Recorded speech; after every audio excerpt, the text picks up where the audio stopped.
Nanawagan si Senador Robin Padilla na palayain na ang isang senior citizen na nakulong matapos daw mapagkamalang siya ang wanted ng Interpol na miyembro ng Abu Sayyaf. Giit ng kanyang pamilya, may mga irregularidad umano sa pag-aresto. Tinutukan niya ni Tina Panganiban Perez. Ito si Muhammad Said alias Ama Maas, miyembro ng Abu Sayyaf na umano'y may siyam na warrant of arrest. Pero ito ang Muhammad Said na ikinulong sa Muntinlupa, isang tatay na senior citizen at babiyahe lang pa Malaysia noong August 10. Pero na-hold sa NAIA dahil may hit sa Interpol. Masdan po natin ang larawan ng sinasabing wanted Muhammad alias Ama Maas sa kaliwa at si tatay naman sa kanan. Kayo na po ang humusga kung iisang tao po yan. Ay kalayo-layo po talaga.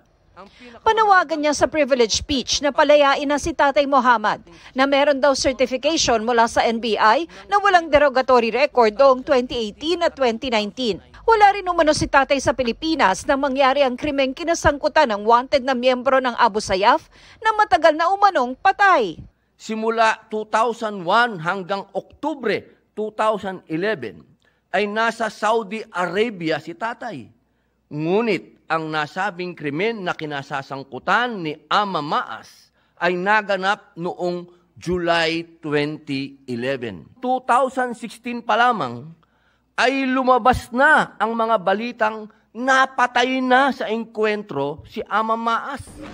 Nakakulong pa rin si Tatay Muhammad na nangangayayat daw ayon sa kanyang anak. Gusto namin pumasok. Siyempre walang kasalanan yung tatay namin. Bakit sa Interpol nandun pa yung pangalan niya? Okay lang kung totoong suspect yung papa namin. Hindi.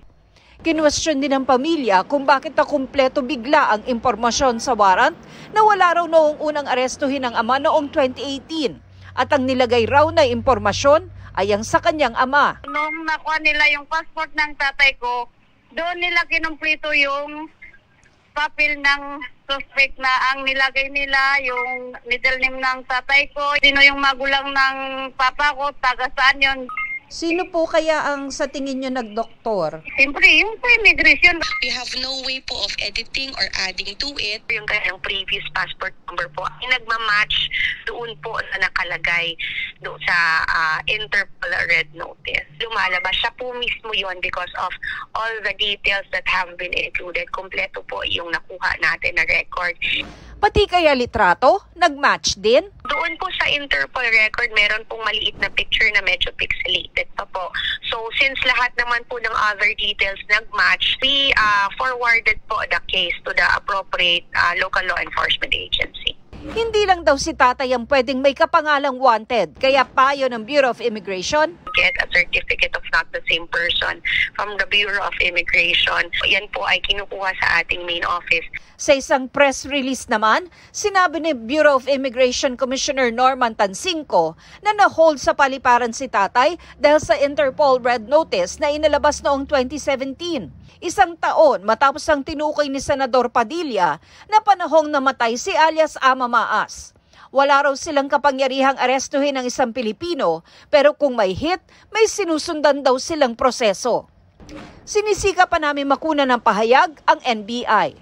Para sa GMA Integrated News, Tina Panganiban Perez, nakatutok, 24 oras.